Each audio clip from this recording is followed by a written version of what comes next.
hit record. And it's such an honor. I mean it.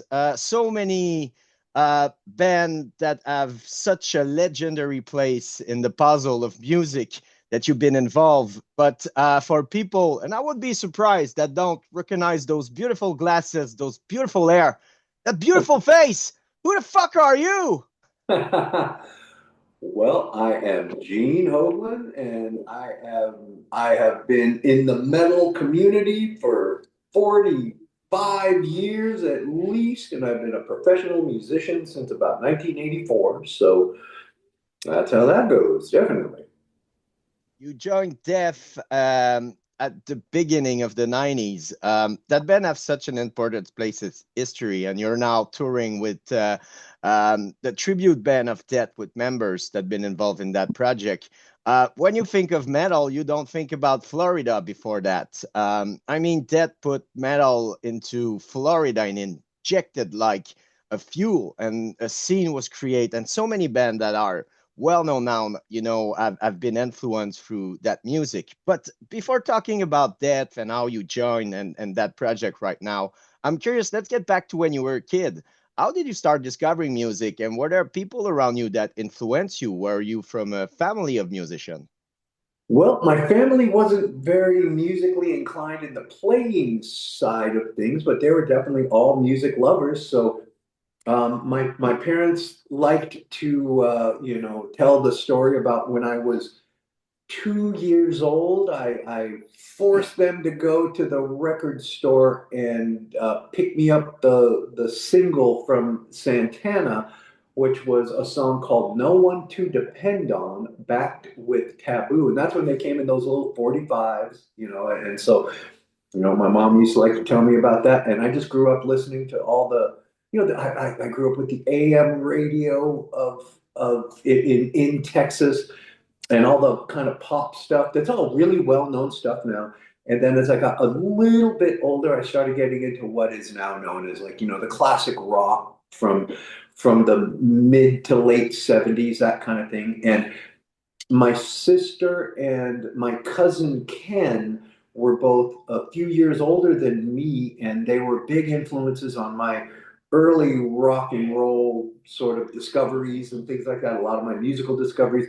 My cousin Ken turned me on to Kiss in 1976 as soon as Destroyer came out. And that was, the Beach Boys were my jam before that. And then I discovered Kiss and hard rock and what soon became heavy metal, really, that kind of started taking shape for me. And so by 1980, the arguably the greatest year in metal, I was 12 and 13 in 1980. And everything that was getting put out that year was just, I was already into, 79, 1980, all that. Those 2 years there were big forming, 78. Yeah, 77 when you had a lot of Cheap Trick records coming out. Van Halen coming out in 1978. That was about the heaviest thing I'd heard at the time. Getting into Black Sabbath around all that period. So 78 through 81, all that magical era of very, very hard rock and heavy metal, especially in 1980. That had a lasting impression on me to the point where, when I'm 13 in like 1980, 81, that's when I really, I had already thought when I was 11, I was like, I think I want to play drums. And then by the time I was 13, I was like, I know exactly what I want to do. I want to be a rock and roll drummer, heavy metal drummer, play in as many bands as I can, see the world, tour the world, play concerts all over the place. And so from age 13 on, I set up my life. I set up my life path to venture into this scene that I'm in now. So, this many years later, and that was 1980, 81. So, 44, 45 years later, I'm 58 and I'm the poster child for living one's dream. And I went out and made this dream happen, made all the sacrifices that you got to do. And, I did that plenty. And so I created this life for myself. I took this life for myself.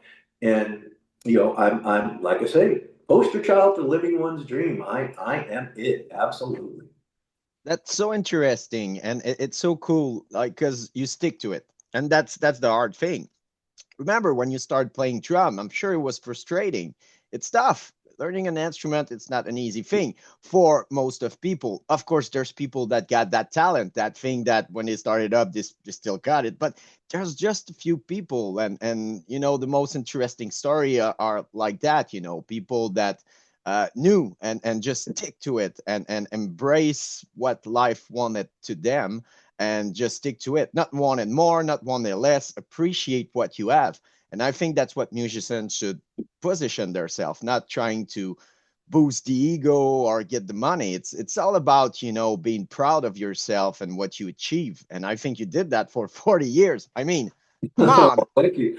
But I tell you, if I was all about the money, I would have chosen Yeah. I tell you, underground thrash metal, underground metal. Yeah, Yeah. that was a smart choice for trying to make money. But But still. I've always done well. I know how to I know how to make the moves in order to be able to make more moves. I'm pretty good at, this is the only life I've ever known. I've never known anything else. It's not like I had some day jobs or anything when I was in my 20s and I had to think, oh, do I want to play, do I want to go on tour or do I want to stay with my, job, whatever it is? I never had that. I've only ever done this. I've been on tour since I was 16 years old. So this is the only life I've ever known as an adult and as a kid as well. So, um, this is the one thing that I'm good at. And, when I taught myself how to play drums, and I did that by air drumming, in 1976. Yeah, when I am 9 years old, 8 years old, 9 years old, through 1980 when I got my first drum set. Up until that time, from 76, 77, I was diligently air drumming. Like I was listening to all my records, I'd always put all the money I'd ever worked for, mowing lawns or whatever I do. I'd always get albums with all my spare cash. And so I would listen to my records and I would be teaching myself, like I'd be listening to everybody from Kiss, Peter Criss, Tommy Aldridge, Cozy Powell, Neil Peart, you know, Buddy Carlos, all my early guys that I was super duper into. I would be listening to what they're playing, and I'm like, I can figure that out. I can figure out everything that they're doing. I had a good ear for it, and so I had my air drum kit. My air drum kit was huge, man. It was huge. So, it was bigger than Neil Peart kind of thing, and so I would really myself lessons. I wasn't just thrashing around. I was like really studying and figuring out, okay, here's what his foot is doing, here's what his hands are doing, here's a fill here. I can figure out what he's playing there. And then when I just applied that to drums for the first time when I was about like 12 or so, um, I had an aptitude for it. So I'm like, well, this is something that you're pretty good at. I was good at music, I was good at sports. And so music didn't judge me for my hair. Music didn't judge me for the way that I look. Sports, however, did. I was, being geared to become a pro baseball player, and every coach I ever had said, "Well, you got to cut your hair. You can't wear your sister's clothes and things like that." And rock and roll said, "Grow your hair, wear your sister's clothes, look like Whatever. somebody crazy." There was no Dennis Rodman in those days. If you're familiar Yeah. with that basketball player, crazy looking dude. There was nobody like that in this period. So that's why I just gravitated more towards rock and roll, because rock and roll did not judge. Rock and roll and metal accepted me, my look, how I wanted to be, what my thoughts and philosophies were, whatever. So, and sports weren't going to do that. So it was a pretty easy choice. My dad always wished that I became a baseball player to get a millionaire kind of thing. He's like, why don't you do baseball until like say you're 30, retire a millionaire, and then do your rock and roll. I was like, well, Dad, it doesn't quite work like that. But there you go. I'm so happy that you didn't cut your hair. I played baseball too when I was a kid, and yeah, sports is not embracing originality and difference, which is sad because a Right. lot of when you see Rodman, it brings something, an element magic to the sport and something glam that miss now those days, All but right. that you find in culture because those people around you, they all embrace what they are, and it's not being different, it's just accepting that what you are. We are all unique and different. So it's normal that we don't dress the same, we don't like it or share the same view. But what's matter, it's the creation and what you bring to the table. And that you bring a lot. Indeed. Well, So thank you the very much. hair, what the Yeah. matter? Right. There you go. Yeah. You don't have to do like Metallica. You don't need to cut your hair to be on radio because you don't care. Right. Yeah, I never will. I mean, like, I could show you pictures of me at age 14. I look the exact same way. Got a little more beard now, but I look the exact same way when I was 14. I've never changed. Never. So there you go. Yeah, we were talking about death. Death have such an impact, and you mentioned it's such a right point. It's not about the money or the ego; it's the part you play in that puzzle game. And when you come to a band like Death, it influenced legion, tons of band. It's impossible to know the impact they had, but it's so huge. And when I do interview, and I did a lot of interview in my life with metal band, and it's a name that it always, people are like, oh, Chuck Music and Death. And so when you joined in the 90s, were you aware of the impact of Death at that moment? Or was it something that was just still exciting and you want to be part of it? And, there was a spot at that time. Well, it was, excuse me, you know, the the legacy of death was still being shaped at that time, and one thing that was pretty well known about death, I mean, this is not anything surprising, is they had quite a number of members, from album to album. There was, they hadn't had a solidified membership yet. And so that was one thing that was pretty well known about Chuck. But Chuck and I go back into the mid '80s. We were pen pals during the tape trading scene kind of thing, um, and so we always had that mutual love of metal. And so when my band Dark Angel, who I'm actually out here, I'm currently on the road with out here.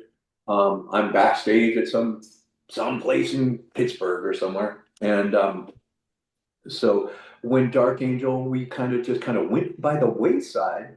Um, it wasn't too long after that Chuck and I kind of reconnected because we had done some touring together, and I think everybody will admit it did not end on the friendliest of terms. It was rather acrimonious, but when Chuck and I got together for a phone call, when Borovoy Kurgan from Blabbermouth actually put us together. I was talking to Borovoy about some unrelated stuff, and he's like, "Hey man, I just got off the phone with Chuck. Your name came up because he's looking for a drummer, and you want to give him a call and see what you guys can chat about." And sure enough, I did. We started moving forward on putting the individual thought patterns together, that album together pretty quickly. So, um, having that in mind, and then becoming part of the legacy of death. At that moment, Chuck was definitely in a period where he was like, I'm not interested in reliving the past. And I'm like, well, I get that with Dark Angel. That's the way each Dark Angel album was. We're not going to we are not AC/DC of thrash metal. And Chuck was always interested in moving forward, and he was moving forward in obviously very bold ways where a lot of a lot of the folks that were I don't know if this is bleeding through. I don't know if you can hear any music coming Yeah, yeah, back. yeah. No, no, So I hear you well. We don't. It's not bad. okay, well, sorry, that's our sound man is starting to tune the board, it looks like. So this won't last long. Um, but Chuck was moving forward in ways that were they were very polarizing. A lot of people were not really down with Death's new approach, because a lot of those folks wanted scream bloody gore, leprosy, spiritual healing. And Chuck's like, yeah, those albums were, they were what they were. I dug them, but that was then, and I got to write from here. And I'm like, Chuck, I totally understand that. I'm with you 100% because that's the way I am. Time is not healed did not sound like Darkness Descends for Dark Angel, and I'm not about to repeat myself, Well, just like the new Dark Angel record, Extinction Level Event, doesn't sound like any of our Dark Angel records. I'm never going to repeat myself. So if anybody wants to complain about it, falling on deaf ears here, man. I ain't listening because I don't listen to you. I listen to this. This is the only thing I listen to. So, and Chuck you was have the to do same way. this. So, what's that? You have to do this. It's important. Absolutely. The music at first is for you. You create the music, and it's sad that the fans live in the past and the band live in the next thing. Right. It's hard to find a balance, but at first you do it for you. It's your music that you throw out to the world. And I think that, with Dark Angel, it's a good example. As Def, those records with times, they find new fans and the old fans start to love it, and now they're a masterpiece and they consider our legendary records.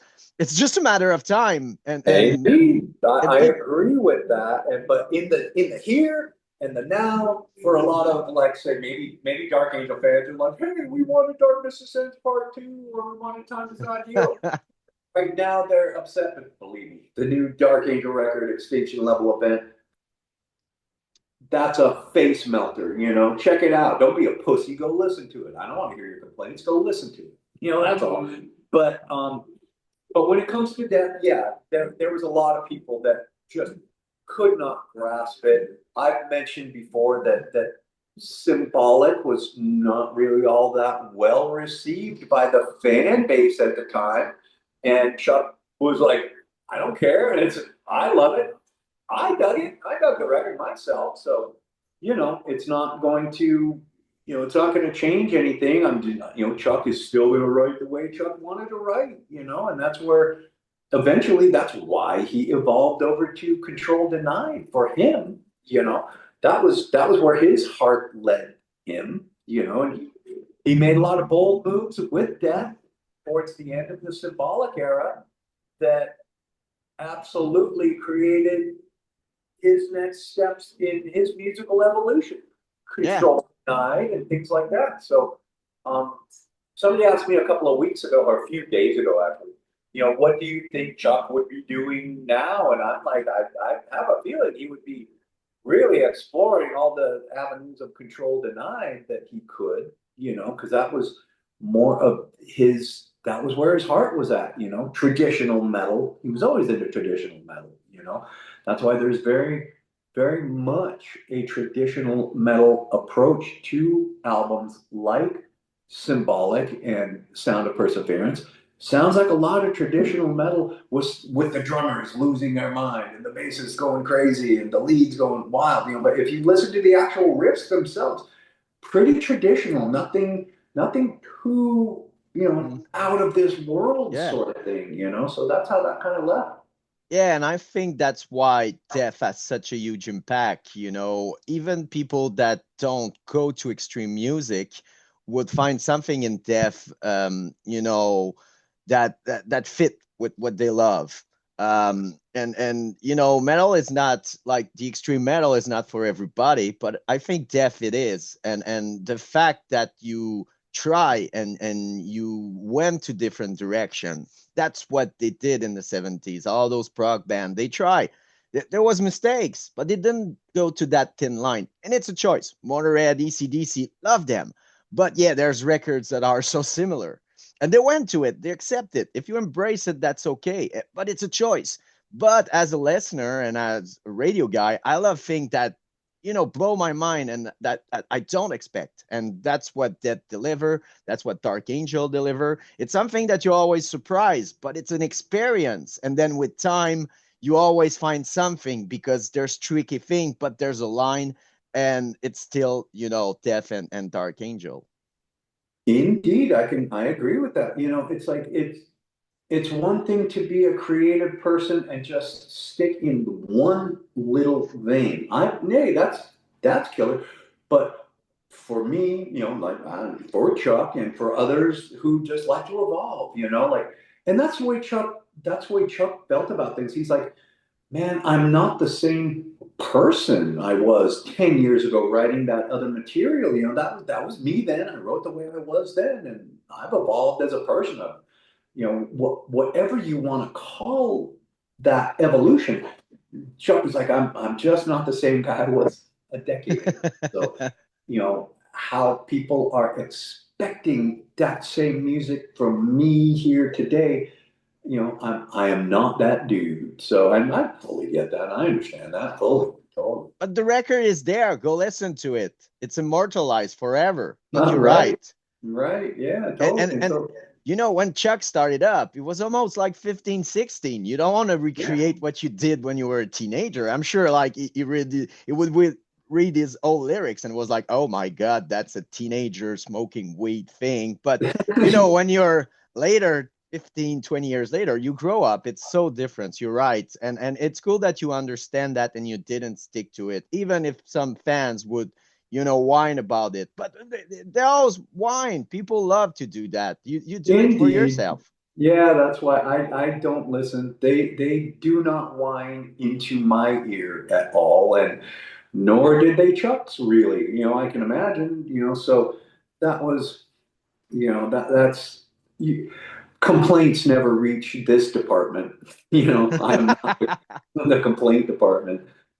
I'm in creative, so and I just speaking from Gene Hoglan, I can't listen to anybody who isn't in my tight little circle of trust and people I trust and um, really it's you got to follow your own heart. That's what I do. I know Chuck did, and that's why so many creative. You have a Devin Townsend. None of his records ever sound alike because he's so immediate. This is what I feel right here in this writing block of time. And in 3 years from now, when I do something else, I'm going to be in another block of where I feel. And that's, you know, some artists are able to do that and pull that off. Sometimes that's accepted and sometimes people don't understand that. But at least the artist is always staying true to themselves, and that's the most important thing. That's if you are somebody's fan, you have to understand that evolution in everybody. Darn tootin'. I'm sure you heard of the punk band Death and their Right, story. right. Um, that's Fascinating. crazy. The first time I heard about this story, I was like, "You kidding me?" And nobody knew, like, and it didn't interfere with that because the record was never released at that time. Right. Absolutely. No, I watched the movie too, and it was fascinating. They have a great story. They got killer music. It was, they just happened to share the name. Like, I remember when, Chuck's band was Mantis, and we were there when Chuck changed the name to Death, and we were all kind of like, ooh, that's a pretty bold move, bro. Like, man, are you sure you want to do that? And he's like, done. Look what happened. And that's what that always led to a really, I always thought it was a very, very clever, sharp tagline put out by Combat Records when they put out Spiritual Healing. And the little sticker on the cover said, the death, the first word in death metal. I'm like, that's well done, man. Nice work. So there you go. Yeah. Yeah, there's thing you can invent it. Like when it happened, I'm sure Chuck was like, "Oh my God, I didn't think of that, but that's perfect, man. That's the best review we can have." All But that's right. crazy. Dev 2 is on the road. You're gonna be in Montreal and Toronto. Right. Um, that's gonna be great because I know a lot of people never saw Deaf, and bringing that to the road, it bring that legacy to people, and people can sing and see the intensity of those songs live. So I also followed the tour. Well, like I say, we have not exactly entered that tour yet because I'm still on the road with Dark Angel right now. So, that to the Dark Angel tour is going great, but and I've always said this. I've said this many, many times. And when Dark Angel just played Montreal 4 days ago, 5 days ago, something like that, I told a lot of the local guys that you're out there hanging out with before and after the show. I've always said this that Montreal is the most metallic city in North America by far, by far. For us down here in the States, I see Chicago as being one of our metal capitals. New York, Los Angeles, both metal capitals, but um, Montreal is the most metal place in North America. So we're always happy to return to Montreal. Death is death, death to all. Always happy to play Montreal and really celebrate a pretty kick-ass musical legacy. Like on this Death to All run, we are playing the Symbolic album in its entirety, and then we are leaning pretty heavily on the Spiritual Healing album as well. This tour, we've decided to go back to the original way of touring. We don't have a lot of time to be able to do this, so we're having to do one night in each town. The last run that we did last year, which was the Scream of Perseverance tour. We were doing Scream Bloody Gore on the first night in many towns, and then the Sound of Perseverance in the second night. And we played Theater Beanfield 2 nights in a row up there, and that was great. And so we were doing that a lot of times. We don't have that long of a set, now. I mean, we don't we it was easy to do one album and then all the other albums from that era, a few songs from, Scream Bloody Gore, a few songs from Leprosy and Spiritual Healing. The second night was Scream, Sound of Perseverance, and then songs from Symbolic, Individual Thought Patterns, Human. This night coming up, it's going to be Symbolic, a little Symbolic in its entirety, and then a lot of Spiritual Healing. And then we got to get a bunch of the other classics in there too, because we play everything from, every night that we play every album from Death, which in our opinion, that's the only way to do it. I mean, we are never gonna ever say, well, we only played on like 3 or 4 records here, so those are the ones that we're gonna play live. That's that's nonsense to me. If you're gonna celebrate the music of Death, celebrate it all, because it was an all-encompassing band, and we're the only band that can play the entirety of the catalog. Nobody else can do that. So, we pull it off really, really well, and you're going to hear Death songs played pretty darn incredibly. So, we're pretty excited about that. We're excited to return to Montreal, Toronto, and everywhere else across the US. Definitely. The whole Quebec is your second home, Gene. And can you believe when you started up, you were young with all that energy, and now still playing that music that a lot you create a lot back in the days, and now getting all that fast music, still getting older. It's not getting easier. Well, I've still got that energy, and for me, it actually is getting easier because I'm in better shape now than I was, and I've got better chops now that I did back then. Wow. I do not stop playing ever. Like I've had 4 days off since December 1st, 2024, and right now it's October 1st, 2025. So in 10 months, I've had 4 days off of like not playing drums or something, or where I'm not traveling or something like that. But that's just the way that goes. I'm constantly utilizing drums as cardio. I'm constantly keeping my chops up.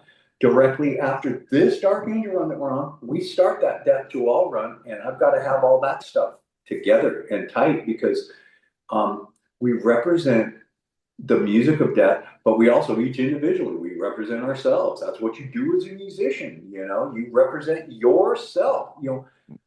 Really, kind of burst. Like you you you can be playing some kick-ass music by a kick-ass band, but if you are sucking at your instrument, you're making yourself look bad and then making your band look bad. That's why you gotta look at yourself first. Gene Hoagland, have to show up like a champion every night in order to have the music of death, the music of Dark Angel, the music of Death Clock or Bear McCreary or whoever it might be, Testament.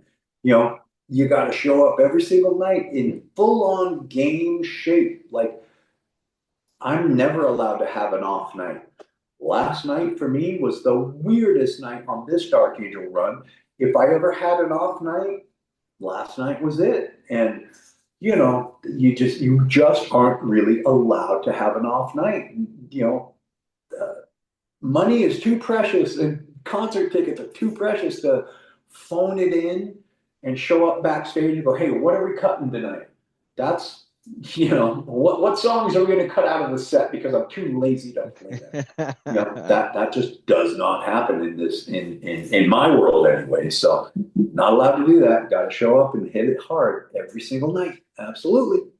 And amen to that, Gene. I mean, like it's a choice, but I think you're right. The fans are important, and I think that now with the price and everything, they expect somebody to, like, you make mistake, it's normal, but not somebody drunk as fuck in their 50, 60 and just whining about the sound man or whatever and Oh, blaming right. everything except theirself. And you're a proof that if you take care of yourself and you take the music seriously, but not yourself seriously, you can Right. find a balance and be still accurate, whatever, and still see all those rock star. I mean, Steven Tyler from Aerosmith. When I saw him at the Black Sabbath reunion, man, he's still got the fire and the light up. You have to take care of. So I know he abused a lot of himself in the 70s and 80s, but still Right. he clean himself and I think it's flamboyant to see that and it's great to see that you still have that fire and you want to push yourself, and that's what the fans love about you and why they're still dedicated to what you do and the work. Excellent. We will take it. It's a give and take sort of thing. Like, we keep ourselves in shape for the fans, and the fans show up to the shows. So it's a wonderful cycle that I'm always happy to celebrate. Absolutely. James, thank you so much. People, there's still ticket, just a few. Go buy them. Go see Death to All on tour. And the new Absolutely. Dark Angel record is out. Go buy it right now. And by the way, buy all their records. It's an amazing discography, and you're Mhm. gonna love the journey. Thank you very much. And Yeah, check out reverserecords.com to order the new Dark Angel record. And we got a YouTube channel with all the material on it as well. So if you're going to be lazy and not go buy it and you just want to listen to it, check out our YouTube channel. Because we currently aren't on Spotify or Apple Music or anything. There's a lot of hairy things going on in streaming right now, and I'm just like, well, right now it's such a cusp that I'm willing to take the financial risk, and more importantly, I'm willing to take the risk of less people hearing it, but more dedicated people hearing it. If you want to hear a record, you're going to figure out a way to listen to it, you know? And so that's all I'm saying. I think Extinction Level Event is a ball crusher of a record. That's my opinion. So if you wanna jump in and check it out, there are ways. On reversedrecords.com, it's available for $7.99 US dollars. That's it. That's what we're giving away the streaming for. $7.99. If you do not have $7.99 to spend on a kick-ass record, I don't know what to call you. Seriously. So, go. that's cheap price. Gene, thank you Absolutely. so much. Thank you so much. I had a blast. I mean it from the bottom of my heart. Thank you. And as I see, thank you for losing money in the name of music for all those years. Kidding, but thank you for being the rad human being that you are. And thank you for creating that such great music and being involved with all those bands.